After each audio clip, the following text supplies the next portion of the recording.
Hola, muy buenos días. Para mí es un grato placer, igual que para la licenciada Ana Julia, estar hoy en esta clase que nos va a dar la profesora Isis Contreras.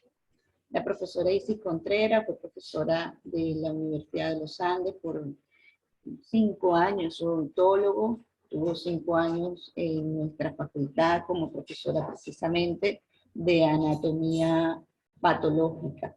Es odontólogo general, que tiene ya unos cuantos años como odontólogo, y también tiene un curso de asistente dental en el Centro Integral de Cirugía Oral y Maxilofacial en Mérida.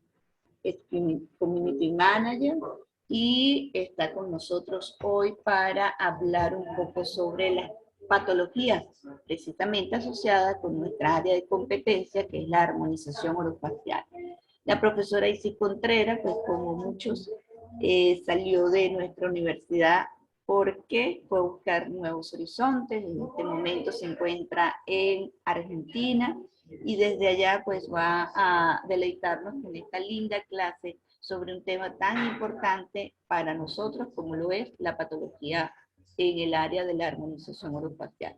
Sin más nada que decir, y si está en tus manos la presentación.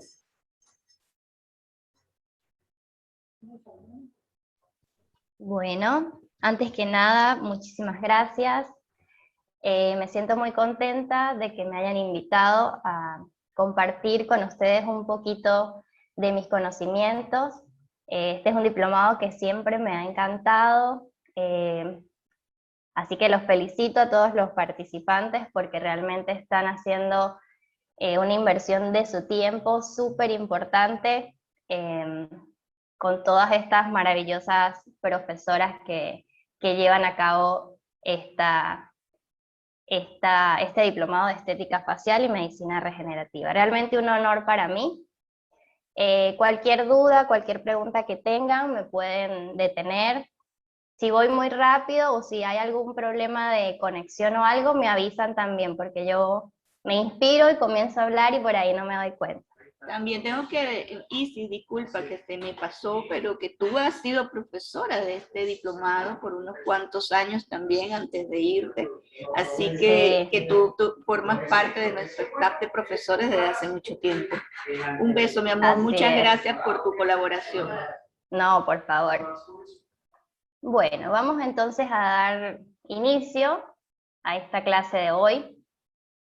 Vamos a estar hablando acerca de patologías asociadas a los procedimientos de armonización orofacial.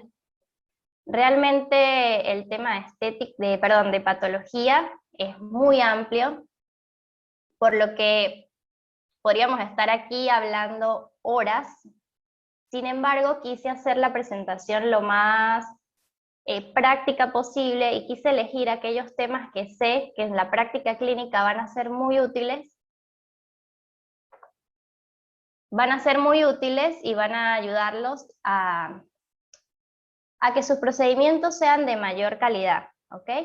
Quise dividir la clase en dos partes. Vamos a hablar de algunas patologías que vamos a encontrar durante nuestra evaluación clínica inicial, es decir, no son patologías que se van a desarrollar por nuestra intervención clínica, sino que las vamos a encontrar en el paciente cuando llega a la consulta y estamos haciendo esa evaluación inicial.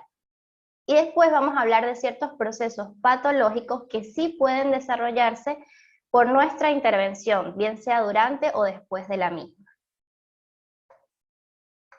Voy a hacer mucho énfasis durante toda la clase en la importancia del conocimiento de la anatomía, de toda la región orofacial, del conocimiento de la histología y de poner también y darle la importancia que tiene al llenado de la historia clínica, porque es lo que nos va a permitir que, si bien, en primer lugar, que no se presenten las complicaciones, ¿verdad? Y en segundo lugar, que si se llegase a presentar alguna de ellas, tengamos la capacidad de darnos cuenta de manera inmediata y de también saber solucionarlas de la manera correcta. Vamos entonces a estar hablando, como les dije, de dos patologías que podemos encontrar cuando el paciente llega a nuestra consulta, como son el carcinoma vasocelular y el melanoma maligno. Y vamos a hablar también de otros procesos fisiológicos y fisiopatológicos que engloban los procesos de hemorragia, todos los procesos de reparación de heridas y por supuesto de lesión y de muerte celular. Iniciemos entonces con estas patologías de piel que podemos encontrar durante nuestra evaluación clínica inicial. Llega el paciente a nuestra consulta, quiere hacerse un procedimiento de estética facial y de medicina regenerativa. Cuando estamos llenando la historia clínica y estamos haciendo la inspección clínica, debemos ser muy detallistas y muy minuciosos en esa exploración porque podemos encontrarnos con una patología de piel muy común llamada el carcinoma vasocelular, el cual es una neoplasia maligna. Como su nombre lo indica, esta neoplasia se origina del epitelio, ¿verdad? Específicamente de la capa de células basales. Yo no sé si se ve mi flechita. Ustedes pueden observar aquí cuando yo señalo la capa de células basales. Sí se observa. Ok, perfecto. Entonces es una lesión maligna que vamos a encontrar en piel, que podemos encontrar en piel, que se desarrolla, como les dije, del epitelio, específicamente de la capa de células basales. Si bien es una neoplasia que no es de las más agresivas, porque de hecho generalmente no causa metástasis, sí es una neoplasia maligna que puede crecer en extensión y puede infiltrar tejidos subyacentes como es cartílago y como es hueso. Y que nosotros podríamos salvarle la vida a un paciente o incluso mejorar su calidad de vida al hacer un diagnóstico precoz. Podemos ser nosotros los primeros que nos encontremos ante esta lesión, por lo que debemos conocerla y entonces manejarla de manera temprana. En cuanto a la prevalencia, se dice que existen entre 185 a 422 casos por cada 100.000 habitantes. El sexo masculino generalmente presenta más esta patología que el sexo femenino, personas mayores de 40 años y personas generalmente de piel blanca. Personas rubias, de piel blanca, ojos claros, tienen mayor predisposición a desarrollar esta lesión. Sin embargo, los dermatólogos reportan que cada vez más personas jóvenes, entre 20 y 30 años, también son tratadas por este tipo de cáncer de piel. Por lo que se recomienda mucho hoy en día el uso del protector solar a diario y todas estas cosas. Entonces, como nosotros vamos a estar trabajando justamente en las áreas donde es más frecuente que se localice este tipo de lesiones, pues debemos recordarlas. Yo estoy segura que ya ustedes han escuchado hablar de ella, pero hoy vamos a recordarla, vamos a recordar cómo se ve clínicamente, cuáles son esas zonas donde con mayor frecuencia se localiza. Aquí les puse esta imagen que me gusta mucho, que representa por colores las zonas más frecuentes en el que aparece el carcinoma vasocelular, relacionado directamente a esas zonas en las cuales la exposición al sol es más directa. Entonces, lo que está marcado de rojo son esas zonas donde aparecen con más frecuencia, que generalmente es la zona que nosotras o que ustedes van a estar trabajando, ¿verdad?, en estos procedimientos de estética facial. Fíjense que tenemos la nariz, tenemos toda la zona palpebral, las orejas, la zona peribucal. Lo que está representado con amarillo entonces tiene una prevalencia intermedia de aparición, que serían las mejillas, la frente, y lo que está marcado de color gris, entonces con menor frecuencia, pero también son zonas donde podemos encontrar este tipo de lesiones. ¿Cómo se ve macroscópicamente el carcinoma vasocelular o cómo lo van a reconocer ustedes cuando estén frente a él en un paciente? El carcinoma vasocelular se puede presentar macroscópicamente de tiene distintas presentaciones y por eso se clasifica en nodular, ulceroso, esclerotrófico o pigmentado.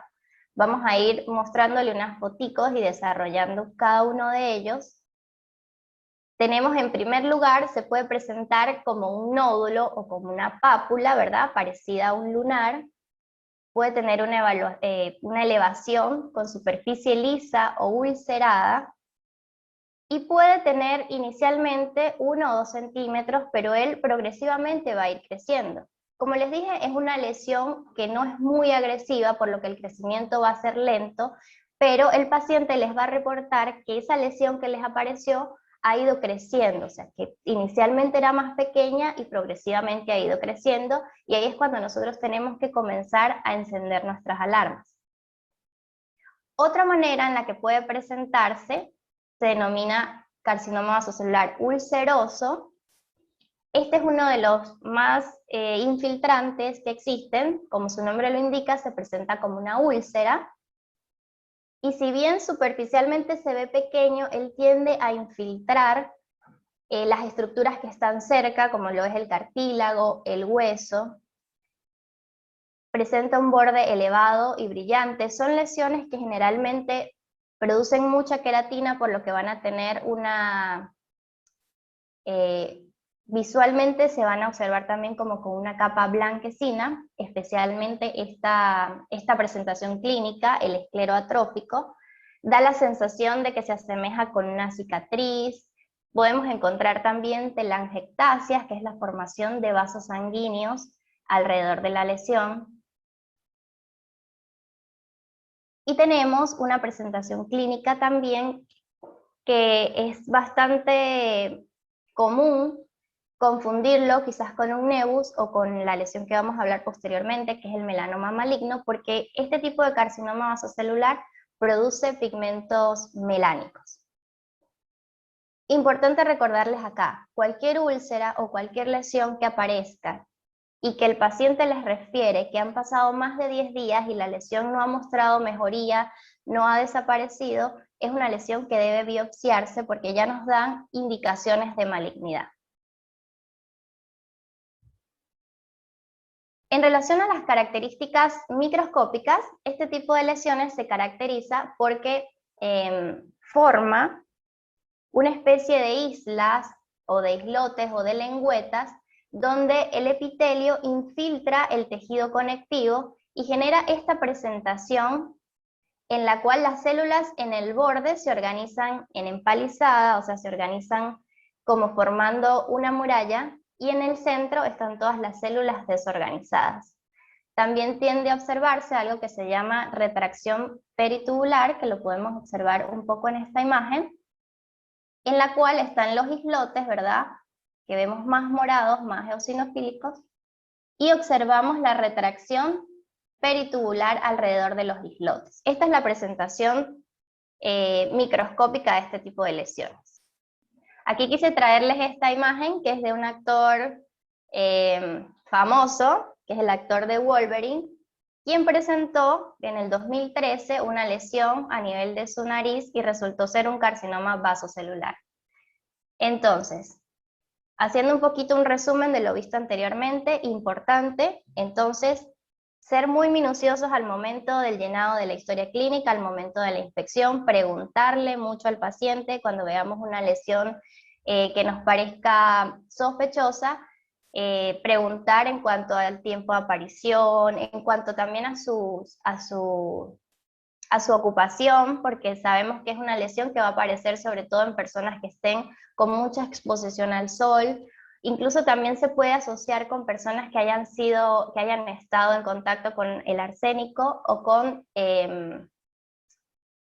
situaciones ionizantes, con radiaciones ionizantes, puede también predisponer a la aparición de este tipo de lesiones.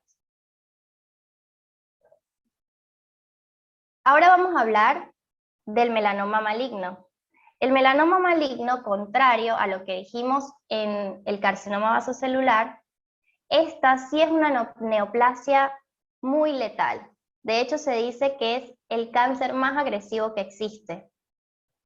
Frecuentemente aparece entre los 25 y los 29 años, sobre todo en personas de raza caucásica, y ocurre porque las células que le dan color a la piel, los melanocitos, comienzan a presentar criterios de malignidad. Se vuelven cancerosas y comienza a aparecer esta lesión. Es una lesión que es difícil de hacer su diagnóstico diferencial con otras lesiones que no son malignas, como por ejemplo el nevus o como la lesión que hablamos anteriormente, ¿verdad? Que era localmente agresiva pero no potencialmente maligna. En este caso sí es súper importante que actuemos de manera rápida, de manera asertiva, porque podríamos ser nosotros quienes le salvemos la vida a ese paciente, porque claramente el diagnóstico temprano va a determinar que las condiciones de curación de ese paciente sean mejores. Entonces, les quise traer este artículo porque me gustó mucho la manera como ellos enfocan o como ellos resumen acá los criterios que nosotros vamos a considerar para alertarnos o no alertarnos y realizar biopsia o derivar este paciente a un especialista cuando nos encontremos con este tipo de lesiones en nuestra consulta.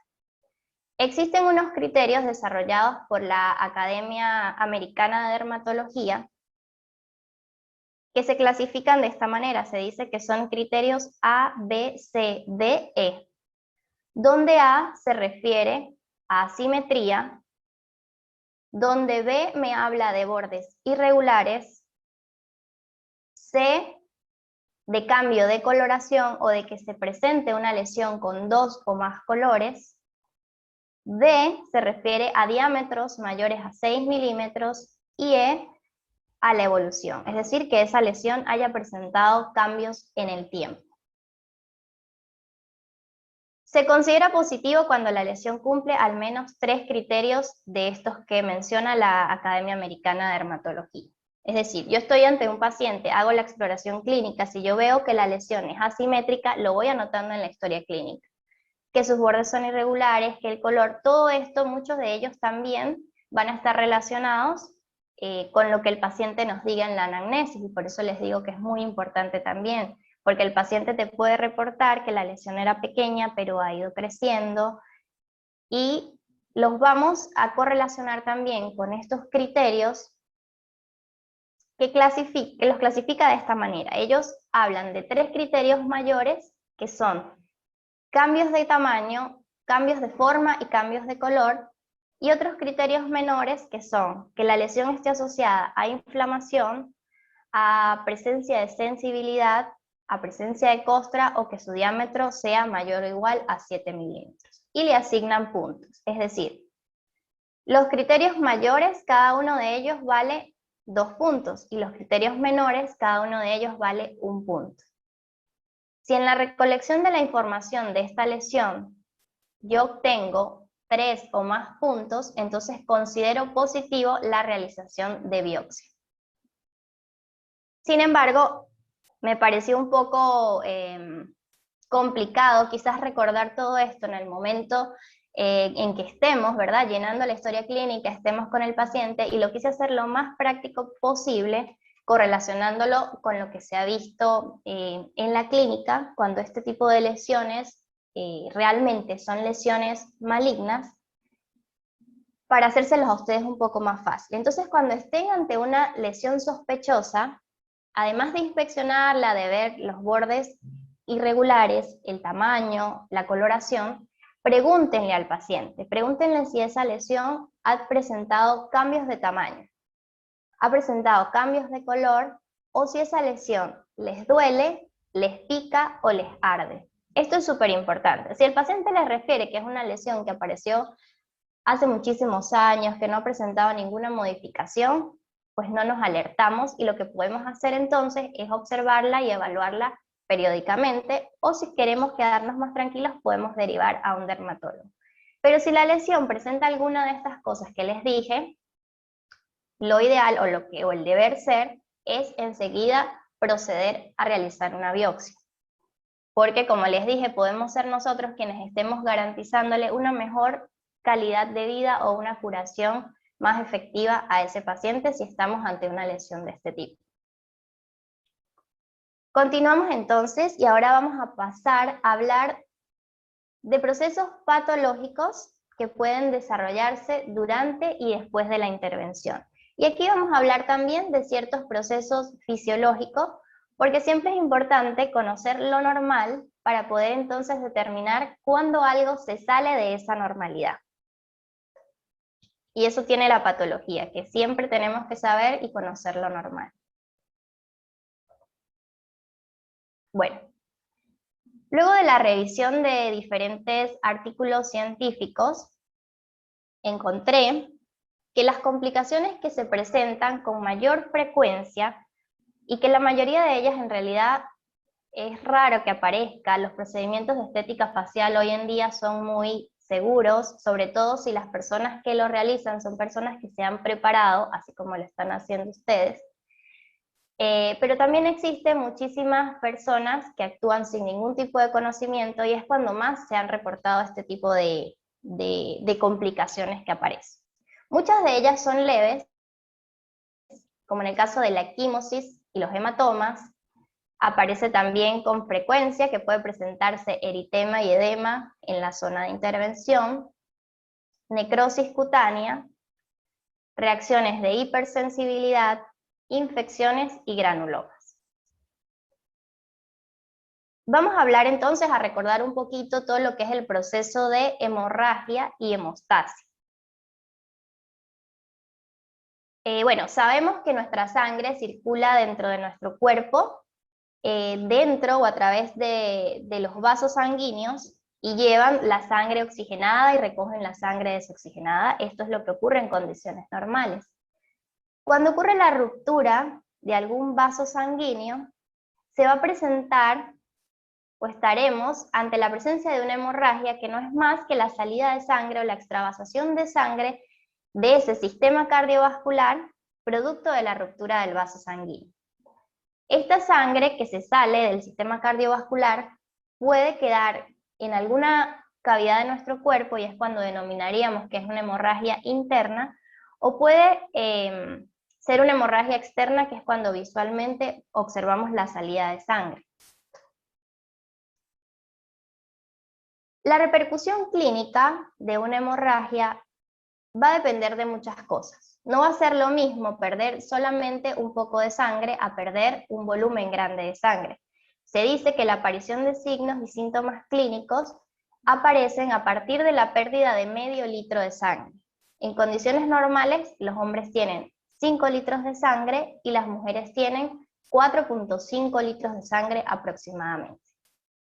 La velocidad en que ocurre esta pérdida también es un factor que nos va a determinar si hay o no repercusión clínica. No es lo mismo perder una gran cantidad de sangre rápidamente que perder pequeñas gotitas de sangre, o perder mediana cantidad de sangre pero durante periodos prolongados, ¿verdad? Y el lugar de la hemorragia también es un factor importante y determinante para las consecuencias que esta hemorragia puede generar. Por ejemplo, hay zonas muy susceptibles a hemorragia, como lo es toda la zona donde se encuentra el tallo cerebral, que incluso una hemorragia pequeña puede resultar letal por las características de la zona craneal, que es completamente cerrada y rígida y no nos permite esa expansión de la sangre. Vamos a mencionar también, o a recordar, algunos términos asociados a hemorragias, porque muchas veces pues le decimos hematoma a todo, y realmente cada una, dependiendo del tamaño de estas extravasaciones de sangre en el tejido subcutáneo, pues se le va a llamar de una o de otra forma. Cuando tenemos una extravasación de sangre en el tejido celular subcutáneo, que mide aproximadamente 2 centímetros, le vamos a llamar hematoma. Cuando esa placa de extravasación de sangre es mayor a 2 centímetros, le vamos a llamar equimosis. Tenemos también lesiones asociadas a trastornos vasculares, que son muy pequeñas y que las vamos a diferenciar en petequias y en púrpuras. Petequias cuando mida aproximadamente 3 milímetros, y está relacionada fundamentalmente con estos virus de carácter hemorrágico, como por ejemplo el dengue, perdón. Y hablaremos de púrpura cuando estas lesiones sean entre 3 y 4 milímetros y están más asociadas a patologías hemorrágicas como tal de trastornos vasculares, personas que sufran trastornos vasculares. Otras terminologías importantes de recordar: cuando hay acumulación de sangre a nivel del tórax, vamos a llamarle hemotórax. Cuando está acumulado a nivel de pericardio, le llamamos hemopericardio. Cuando existe sangrado por la nariz, se le llama epistaxis. Cuando hay salida o hay sangre en la orina, le llamamos hematuria. Y otorragia, cuando hay salida de sangre a través del conducto auditivo. Esto a modo de recordar un poquito. El proceso de hemostasia, cuando nosotros hablamos de hemostasia, nos referimos a todos esos acontecimientos que ocurren en mi sistema cardiovascular que tienen dos objetivos fundamentales. Por un lado, detener el sangrado cuando estamos en presencia de una hemorragia, y por otro lado, mantener la sangre de manera líquida circulando por nuestro cuerpo cuando el vaso sanguíneo está íntegro. Esto con la intención de prevenir la formación de trombos.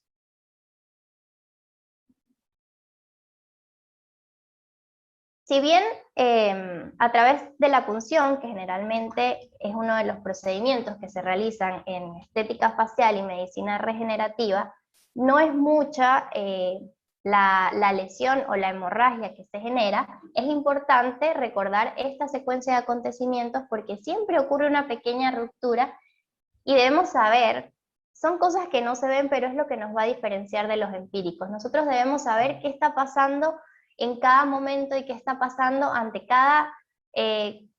todo lo que yo le estoy aplicando a ese paciente y haciendo a ese paciente. Nosotros tenemos que estar imaginándonos y sabiendo lo que ocurre a nivel histológico, lo que ocurre a nivel fisiológico.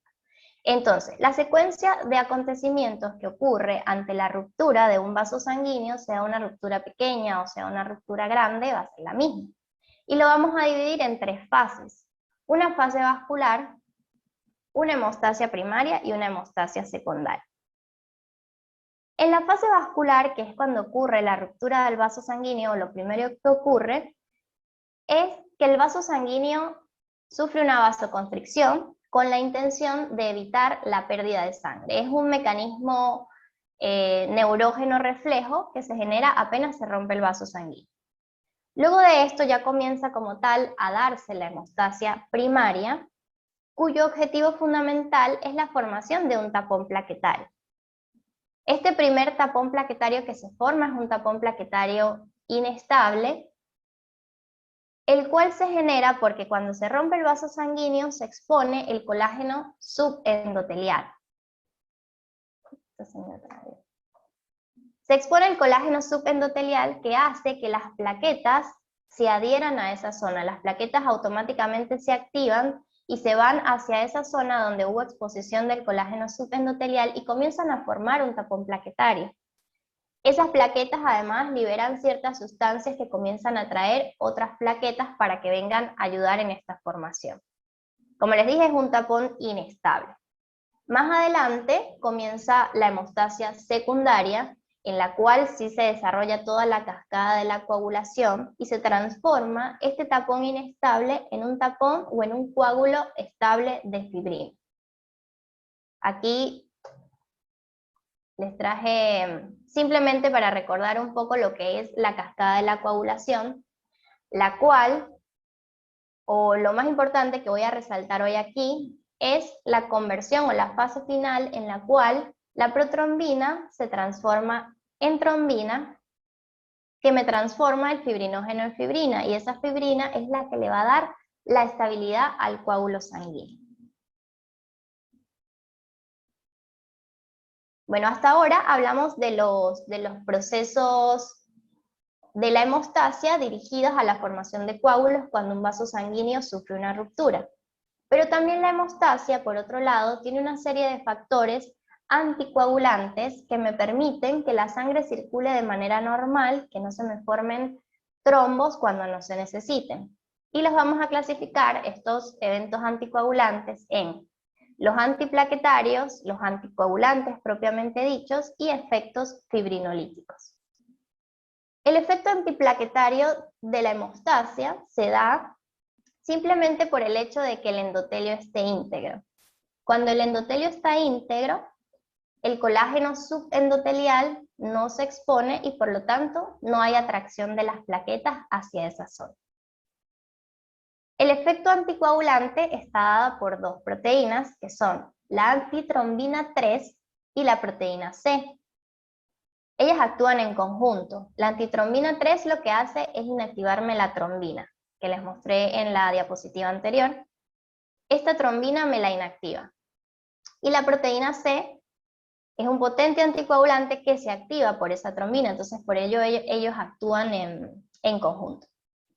Y tenemos también un efecto fibrinolítico de la hemostasia que está, o su representante o su protagonista es el plasminógeno, que lo que me hace es degradar o diluir los coágulos de sangre. Una vez que ya el epitelio vascular se regeneró, este plasminógeno me permite degradar ese coágulo de fibrina.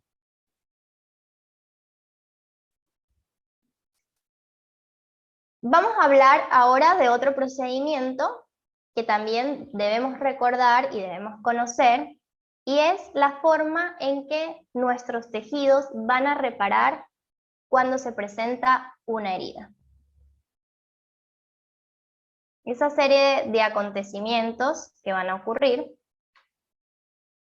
cuyo objetivo principal va a ser devolverle la funcionalidad a un tejido que se ha dañado. Es decir, tenemos un tejido destruido o lesionado y se va a sustituir por un tejido viable. Les repito, los procedimientos realizados en estética facial, precisamente como que una de sus ventajas es que son procedimientos muy poco invasivos, donde se genera muy poco daño de los tejidos, pero sin embargo es importante recordar todos estos procedimientos para saber y para poder explicarle al paciente cosas que son normales y poder estar atentos cuando se presentan anormalidades. Existen diferentes mecanismos de reparación, ¿ok? Los tejidos pueden reparar por regeneración o pueden reparar por cicatrización. En el caso de la cicatrización, como su nombre lo indica, hay formación de una cicatriz. En el caso de la regeneración no hay formación de cicatriz. El tejido que se dañó es sustituido por un tejido exactamente igual al que había antes del daño. ¿De qué va a depender que un tejido repare por regeneración o por cicatrización? Va a depender de dos cosas. Por un lado, del tipo de célula que se afectó, y ya les voy a explicar cuáles son los diferentes tipos de células. Y por otro lado, va a depender de la intensidad o la magnitud de la lesión. Y aquí lo explica muy bien este dibujito. Cuando el daño es superficial, que únicamente lesiona las células del epitelio, el mecanismo de reparación va a ser la regeneración. Pero si el daño es más severo y hubo afectación tanto del epitelio como del tejido conectivo, el mecanismo por el cual va a reparar ese tejido va a ser la cicatrización. Les decía entonces que uno de los parámetros era el tipo de células. Las células, según su mecanismo de reparación, se van a dividir en células lábiles, estables o permanentes. Las células lábiles son células que están en constante multiplicación, que se multiplican durante toda la vida y se multiplican todos los días. Tenemos células del epitelio, células de los revestimientos de cavidad bucal, las células de la piel, células del aparato gastrointestinal, respiratorio. Después tenemos las células estables. Las células estables son células que tienen capacidad de multiplicarse, de regenerarse, pero no lo hacen todo el tiempo, sino lo hacen en aquellas circunstancias en las cuales tienen que regenerarse.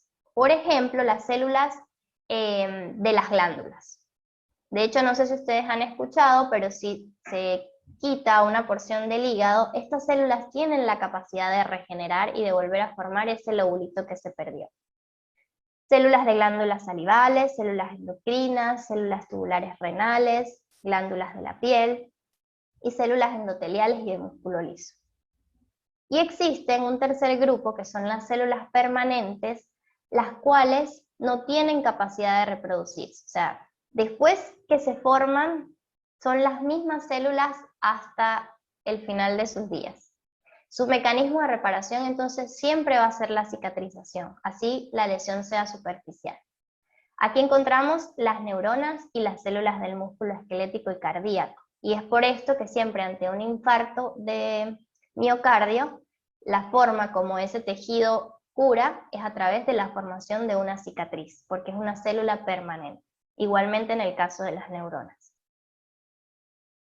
Entonces, bueno, esto ya se los expliqué, ¿verdad? La cicatrización, cuando hay lesiones extensas y profundas, donde se afecta tanto el componente mesenquimático como el parenquimatoso. Y la regeneración, cuando la lesión es superficial, donde hay daño del parénquima, pero conservación del mesénquima. Aquí el tejido lesionado se sustituye por un tejido morfológica y funcionalmente idéntico al afectado, mientras que en la cicatrización hay formación de una cicatriz. Hay proliferación de los fibroblastos que me generan esa formación de la cicatriz. Entonces acá, les repito, regeneración, daño superficial, el tejido que se forma es idéntico al que se había lesionado. Pero para la cicatrización, vamos a profundizar un poquito más, porque lo vamos a clasificar también según el tipo de herida que se presente. Ya dijimos que el daño es más profundo, no solo se lesiona el epitelio, sino también se lesiona el tejido conectivo. Pero también va a variar si esas heridas son incisas o son heridas contusas. Las heridas incisas, en las cuales entran las heridas punzantes y las heridas cortantes, son heridas limpias donde los bordes son regulares, generalmente son bordes que están cercanos, y son heridas que tienden a curar más rápido y a dejar menores secuelas o cicatrices mucho más pequeñas. Las heridas contusas son heridas en las cuales los bordes son irregulares, están mucho más separados, son más amplios, y por lo tanto van a curar por segunda intención. Acá les muestro, las heridas incisas curan generalmente por primera intención, y las heridas contusas, curan por segunda intención. Vamos de todas formas a hablar de lo que ocurre paso a paso, desde que se produce la lesión hasta que el tejido ha curado, en el caso de la cicatrización, ¿ok? De manera inmediata, lo primero que ocurre es la hemorragia, que lo hablamos anteriormente, ¿verdad? La formación de ese coágulo sanguíneo. Pasadas las primeras 24 horas, llegan a la zona los neutrófilos, ¿verdad? Es un infiltrado inflamatorio agudo, que lo que busca es proteger que esa herida no se infecte, y por eso tienen que llegar de manera rápida a la zona. De 24 a 36 horas empieza la multiplicación de las células del epitelio que van a comenzar a reparar esta ruptura que hubo acá de la continuidad. Mientras los neutrófilos están protegiendo la zona de que no se infecte, las células del epitelio comienzan a formarse. A partir del tercer día se sustituye el infiltrado inflamatorio agudo por un infiltrado inflamatorio crónico. Los neutrófilos se reemplazan por linfocitos y por células plasmáticas. Acá ya hay una pequeña formación de algunas células del epitelio, ya comienza a sanar esa herida. Entre el cuarto y el sexto día se forma entonces lo que es el tejido de granulación, el cual está formado por vasos sanguíneos, por fibroblastos, por sustancia fundamental, que están reparando toda la zona, están trabajando en conjunto. Y del quinto al séptimo día ya hay un remodelado del tejido. Aquí ya se formó todo el epitelio, se formó los fibroblastos se convirtieron en fibrocitos, el infiltrado inflamatorio desaparece, los vasos sanguíneos desaparecen, y ya podemos decir que estamos ante una curación de esa herida. Obviamente esto va a variar, hay heridas mucho más grandes que requieren de mayor tiempo, pero les estoy explicando porque esta parte simple, o lo que ocurre de manera fisiológica en una herida pequeña, como las que se generan en los procedimientos de estética facial. Existen ciertos factores que dificultan la reparación de heridas, por lo que les vuelvo a recalcar la importancia del llenado de la historia clínica. Hay factores que son locales pero hay factores que son generales y que el paciente seguramente los va a reportar en la anamnesis. Dentro de los factores locales que dificultan la reparación de heridas tenemos el tipo de lesión. Como les decía, una lesión pequeña, por supuesto, va a curar mucho más rápido que una lesión grande. Que haya o no sobreinfección en esa herida, que haya presencia de cuerpos extraños, esto va a dificultar muchísimo la reparación.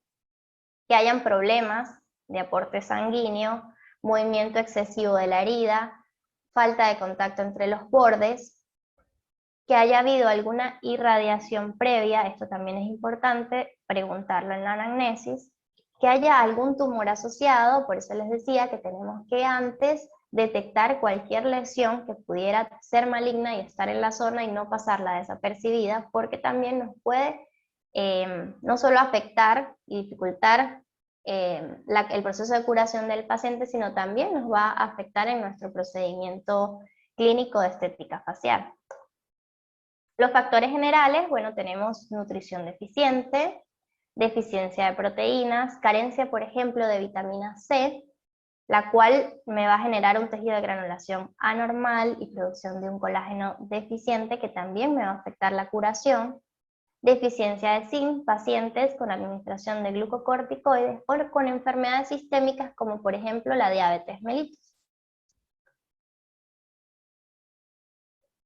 Ahora vamos a hablar de lo que es la lesión y muerte celular. Hasta ahora más que nada eran mecanismos fisiológicos, pero ahora vamos a hablar de una parte importante porque estuve revisando varios artículos científicos y mencionan como una de las posibles complicaciones el que ocurra necrosis en ciertos tejidos por desconocimiento muchas veces de la anatomía de la zona en la cual se puede infiltrar un vaso sanguíneo o se puede comprimir un vaso sanguíneo por la aplicación de rellenos que me va a conllevar a que ese tejido sufra muerte celular o necrosis. Comencemos entonces hablando de que el cuerpo siempre va a tratar de buscar o de estar en un estado de homeostasis o de equilibrio. Sin embargo, constantemente estamos sometidos a diferentes posibilidades que nos generen algún tipo de lesión y que en algún momento determinado pueda haber pérdida de esa homeostasis o de ese equilibrio. Pero como el cuerpo humano es tan perfecto, no es que las células mueren inmediatamente, sino que pasa por todo un proceso o una serie de procesos tratando de adaptarse o tratando de eliminar ese agente lesivo para que la célula vuelva a la normalidad.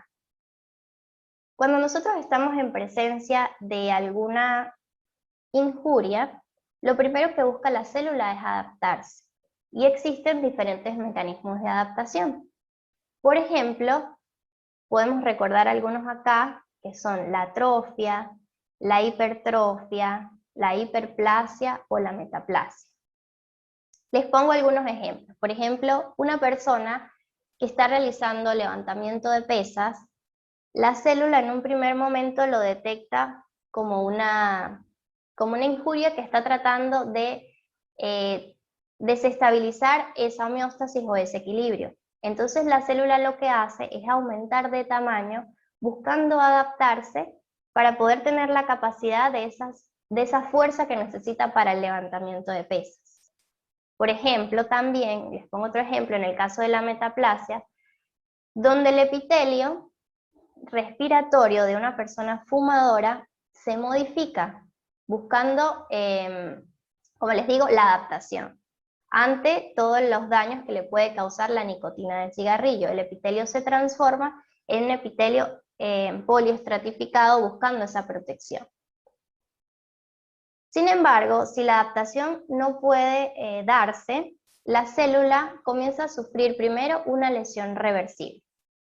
Todavía estamos a tiempo de que si la lesión, de que si el agente que está causando el daño es retirado, la célula puede volver a su estado de homeostasis o de normalidad. Sin embargo, si se mantiene esta noxa, la célula ya sufre una lesión irreversible que conlleva a lo que es una muerte celular.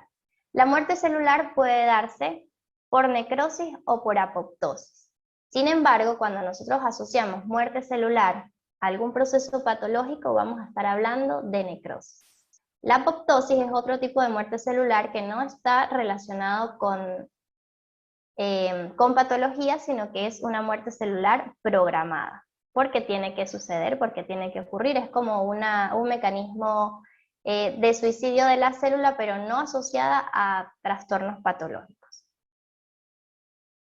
Algunas causas de lesión y de muerte celular pueden ser la hipoxia, ¿verdad? Que es la falta de la llegada de oxígeno a las células, puede ser por algunos agentes físicos o químicos, agentes infecciosos o reacciones inmunológicas, entre muchas otras, pero les menciono esta porque me parecen las más relacionadas con el tema que estamos desarrollando.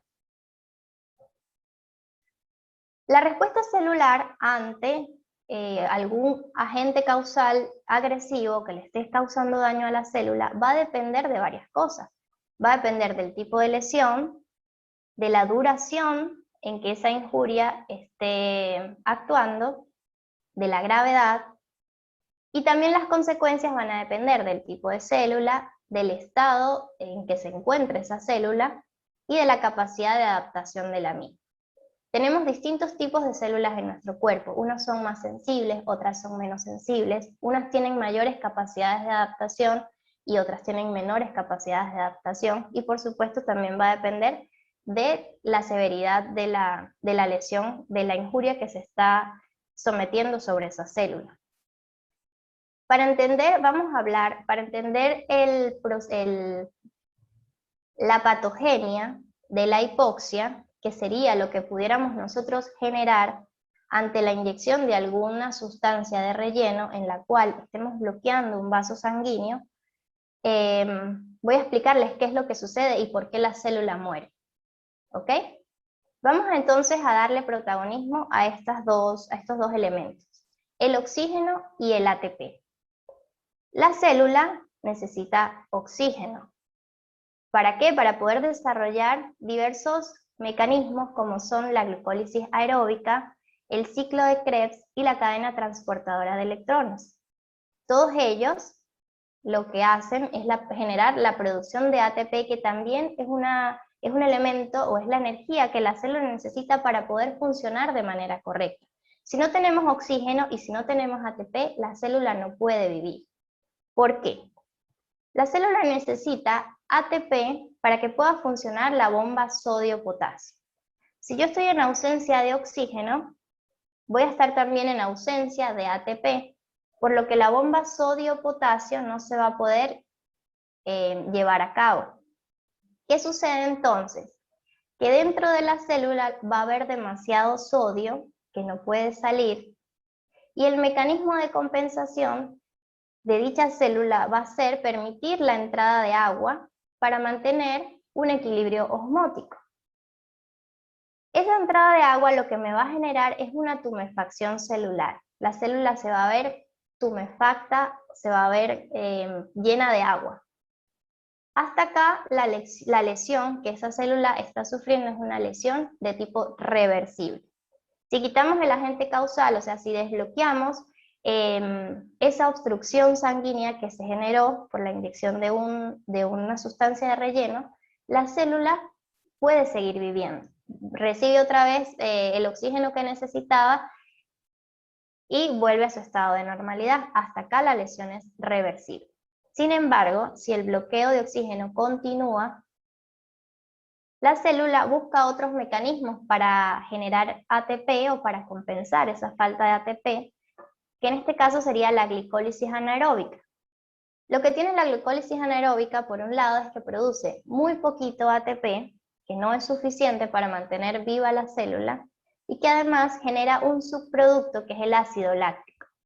El ácido láctico lo que hace es que me va a disminuir el pH.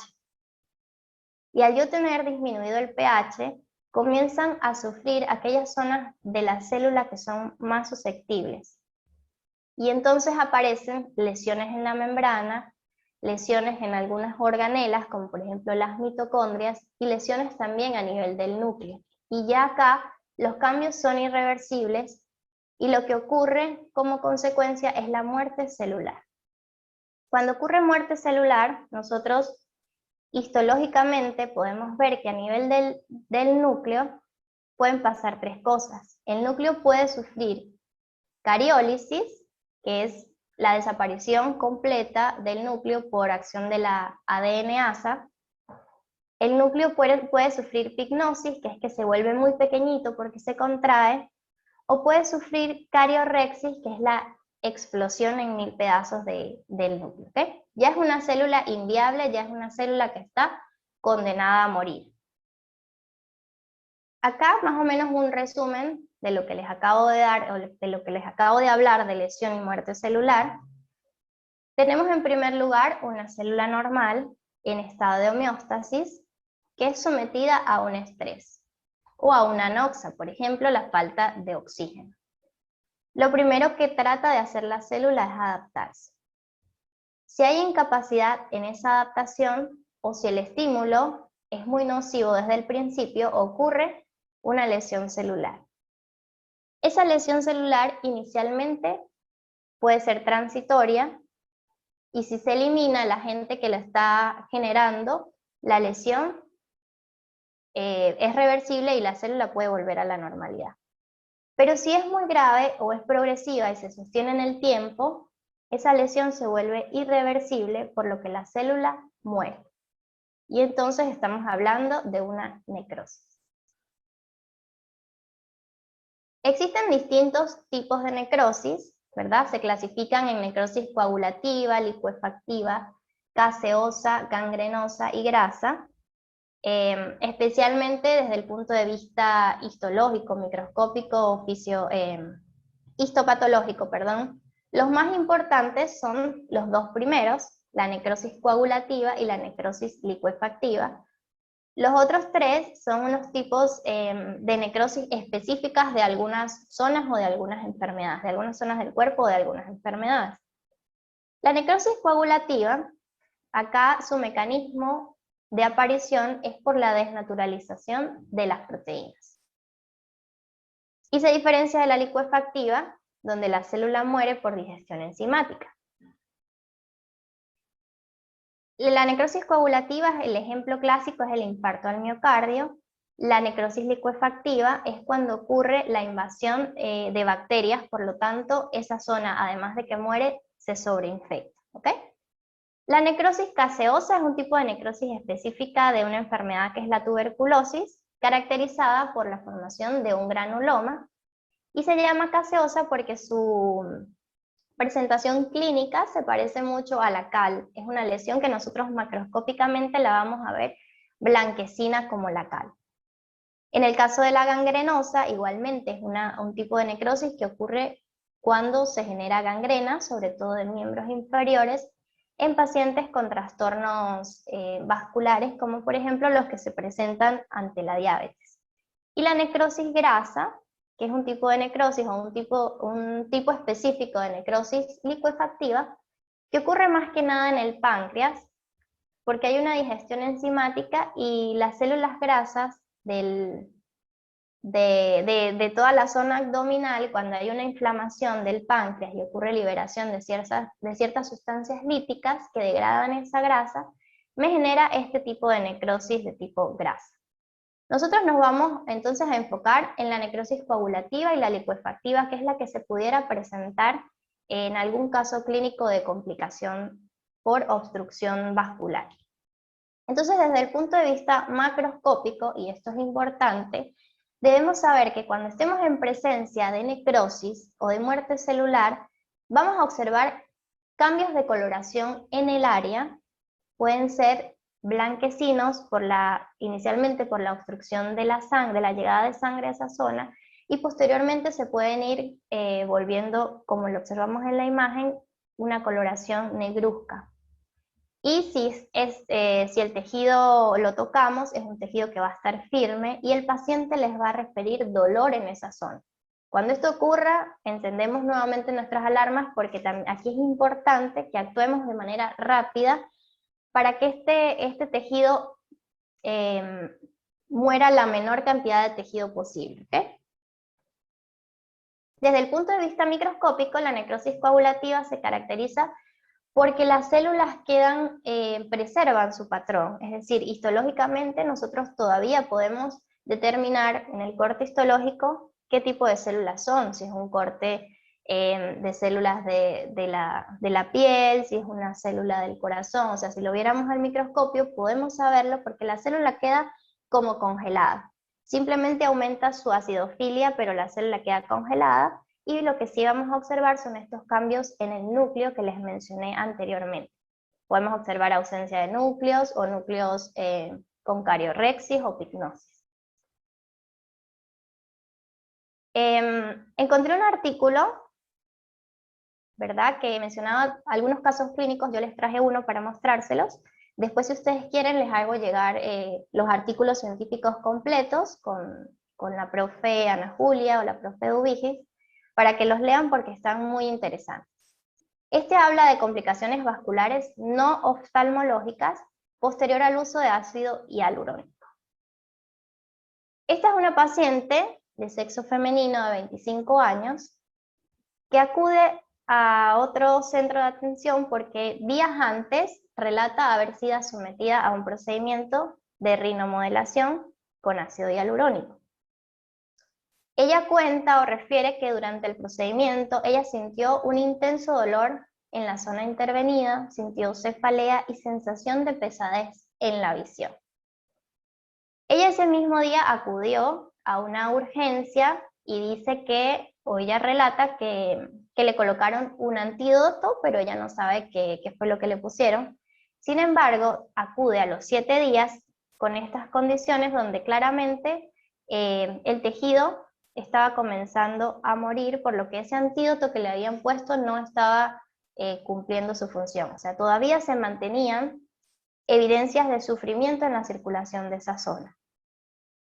Bueno, se le solicita, se le explica lo que está sucediendo, se le solicita un consentimiento informado para poder actuar y realizar un tratamiento inmediato, y se le realiza inyección de hialuronidasa con la intención entonces de desbloquear el vaso sanguíneo que estaba siendo, valga la redundancia, bloqueado, para que vuelva sangre al tejido. Fíjense, se le indica también una sesión de cámara hiperbárica y se le hace un seguimiento telefónico y también presencial. Fíjense lo que sucedió acá en esta zona donde ocurrió la necrosis. Acá está el tejido necrosado y acá está cuando ya el tejido, ya la situación fue solucionada. Sin embargo, como la cantidad de tejido que murió fue no solo en el epitelio, sino que también afectó el tejido conectivo, el mecanismo de reparación fue por cicatrización. A ella le queda en esta zona una cicatriz. Y por eso les traje este caso para poder interrelacionar los temas que hablamos anteriormente.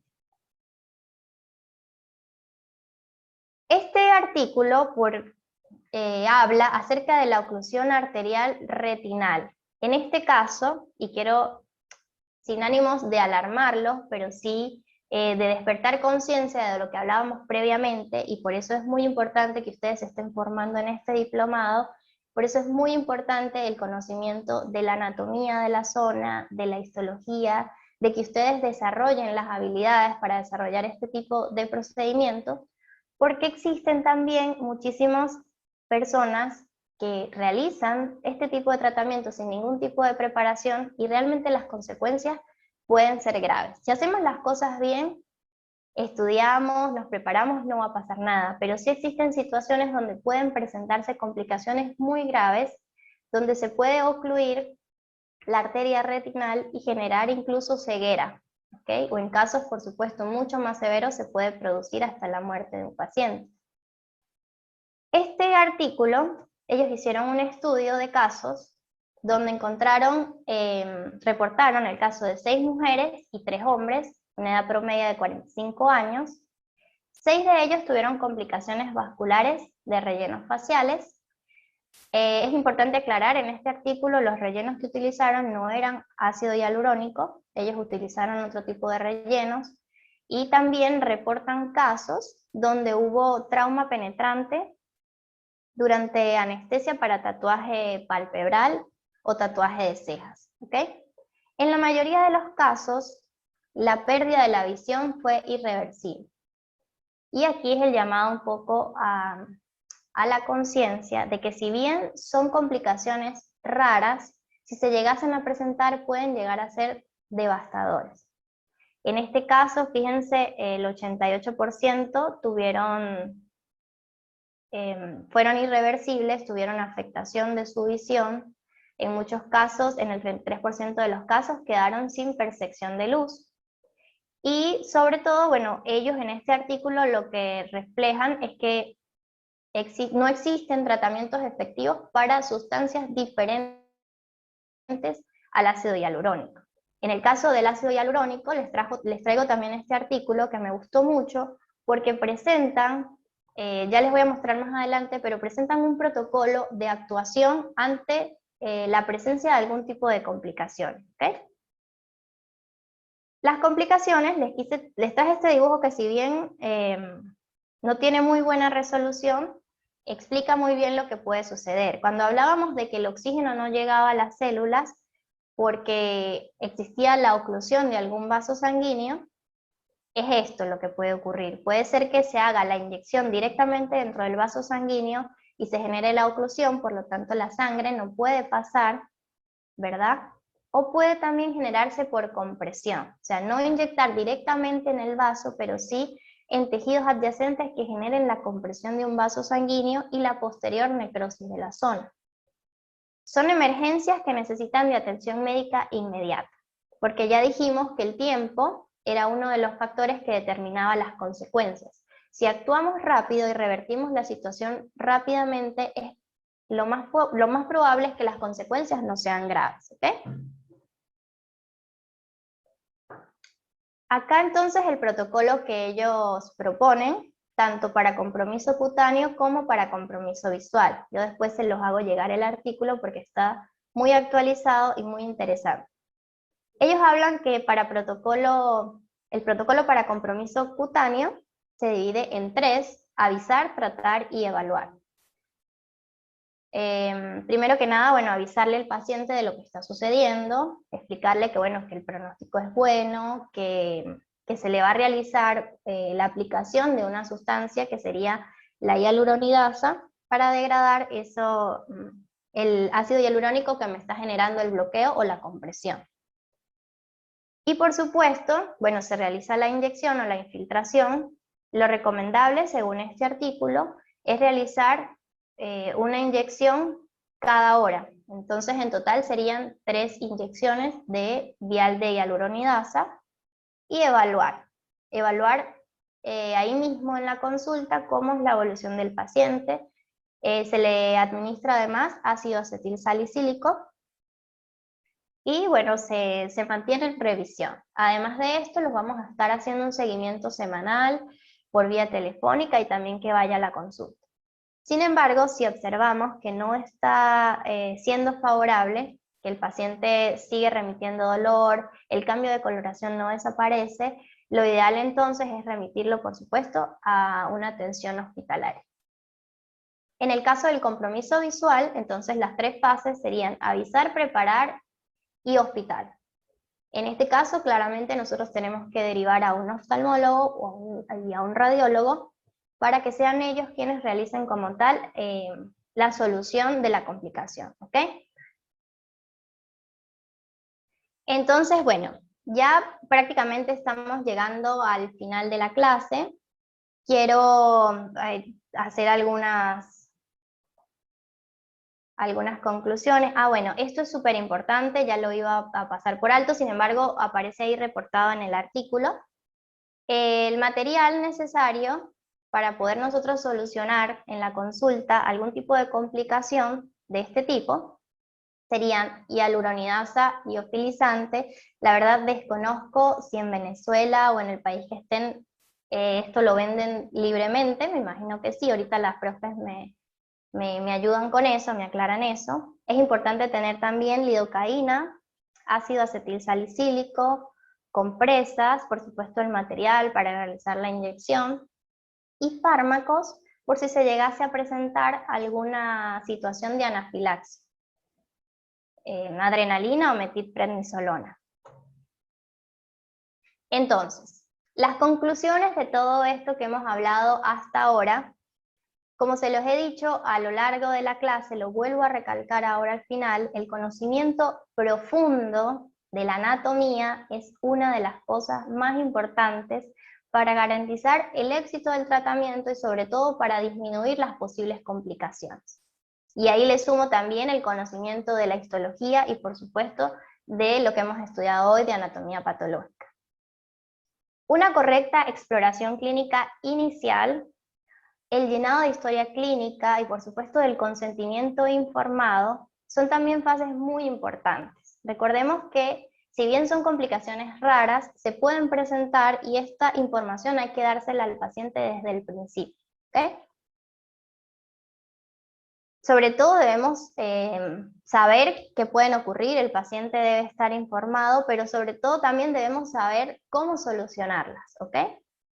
Por lo tanto, debemos adquirir un protocolo de actuación sencillo, claro, tener esos materiales mínimos necesarios en la consulta, tener también un personal que nos acompañe, que esté capacitado para ayudarnos a resolver, a mantener la calma. Es importante también contar con algún centro hospitalario de confianza, que sepamos que hay un oftalmólogo que podría ayudarnos en caso de presentarse. Obviamente vamos a estudiar mucho para que nunca pasemos por una situación de estas, pero es importante conocer y saber qué puede ocurrir.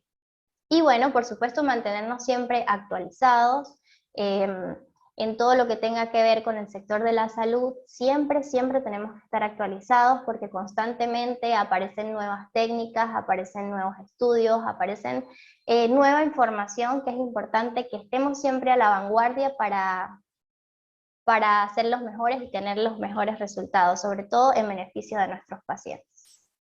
Bueno, con esto hemos terminado. Si quieren que regrese alguna diapositiva, que no les quedó algo claro, que quieren tomar alguna foto, que pase muy rápido, lo que sea, bueno, me avisan. Profes, me Bueno, cuentan. Isi, mi amor, realmente espectacular. Y una acotación a lo que acabas de decir. El que hace clínica está expuesto siempre a una complicación. Lo importante es saberla resolver. Eso es lo más importante. Y tú le has dado las herramientas mínimas necesarias precisamente para poder resolver la situación inmediata. Y luego, tal cual como tú le dices, bueno, buscar a los profesionales adecuados para que la situación se quede lo mejor posible para el paciente. No hay nada peor que una complicación, pero hay que resolver y no bloquear, no dejarle de prestar la atención al paciente que te llama y te dice, mira, tengo un color distinto en el área donde me colocaste el material, o me tengo mucho dolor, y no decirle, no, bueno, pero para ser bella hay que ver estrellas. No, esa frase no está correcta. Hay que prestar atención a lo mínimo necesario, a lo mínimo que te diga el paciente, para que podamos inmediatamente decirle, venga a la consulta, déjenme hacer la evaluación y poder resolverla. Eso es lo más importante. Muchísimas gracias, mi amor. Tal cual, y tratar cada paciente como, como una joya, como lo importante que es, y no olvidarnos de esa parte humana, como tú dices, de estar atento, cómo te sientes, cómo estás evolucionando. A veces existen personas que caen quizás en querer atender muchos pacientes, y por ahí se les olvidan estos pequeños detalles que son súper importantes. Así es, exactamente. Yo siempre digo, hay que atender a tu paciente como si fuera tu mamá y a tu mamá como si fuera un paciente. No hay que, exactamente, esa es la consigna. Bueno, mi amor, muchas felicitaciones, es lo único que hay en ese chat, que es una clase preciosa, Ay, que es una sí. clase espectacular, que es una clase excelente. Sí. Y yo, mira, estoy erizada de felicidad de verte, el dominio y todo lo que nos has dado en esta clase. Y estoy muy feliz de que hayas compartido con nosotros, verte de nuevo, tenerte junto a este staff de profesores, que nosotros queremos siempre buscar gente la excelencia, y tú formas parte de eso. Gracias, Isi, de verdad, de corazón. Ay, gracias, profe, qué linda. Y bueno, Gracias. cualquier cosa, mira, Isi, te voy a comentar, nosotros tenemos como norma que incluimos al profesor en el grupo del chat unos días por si después de volverla a ver, porque nosotros estamos grabando la clase, se las colocamos en un canal de YouTube, ellos tienen la posibilidad de volverla a ver, y luego sí la quitamos del canal, ¿ok? Y al volverla a ver, quizás surjan algunas dudas, ¿cierto? Es posible. Entonces ellos a través del chat te pueden hacer cualquier consulta. Luego sí te sacamos, porque la idea no es saturar a los profesores, sino ese feedback que a veces es necesario, ¿verdad? Dadas estas formas tan particulares que tenemos ahora de comunicaciones, de poderte tener cerquita a ti de nosotros. Entonces vamos a hacer eso, ¿vale? Te Dale, incluimos unos perfecto. días en el chat por si cualquiera tiene alguna consulta, y luego sí, te sacamos del chat, más no de nuestro corazón. No, buenísimo. Entonces por ahí les puedo compartir los artículos. Excelente, De por verdad, ahí están lo muy puedes. buenos. Exacto, sí. Buenísimo. Bueno, entonces, Perfecto. Anita. Y sí, felicitaciones. Ya te acabo de agregar al chat. Pues, si alguno de los participantes tienen alguna duda puntual, pues puedan consultarlo allí, pues, en ese sentido. Perfecto. Listo, sí, ya estoy en el chat. Buenísimo. Bueno, Entonces, quedo atento, chicos. A mí me pasa, yo generalmente en la clase como que presto mucha atención y las dudas empiezan a surgir después, cuando uno se sienta a desglosar toda la información, así que estoy atenta a cualquier pregunta. vale.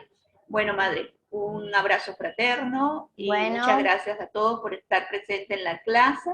Y nos vemos el lunes, si Dios quiere, con la clase de bioética. Vamos a comenzar con el doctor Pino Pascusi, que nos va a dar toda esta parte legal. El miércoles voy a estar yo y el viernes va a estar ya con el diagnóstico, con la parte esencial, el punto de la cima del iceberg, con la doctora Gladys Velasco. Así que nos estamos viendo la próxima semana, si Dios quiere. Contigo, Isis, seguimos en contacto y muchísimas gracias. Y No, bueno, no, gracias a ustedes por la invitación. vale. Anita, despedimos entonces. Feliz día, buen fin de semana.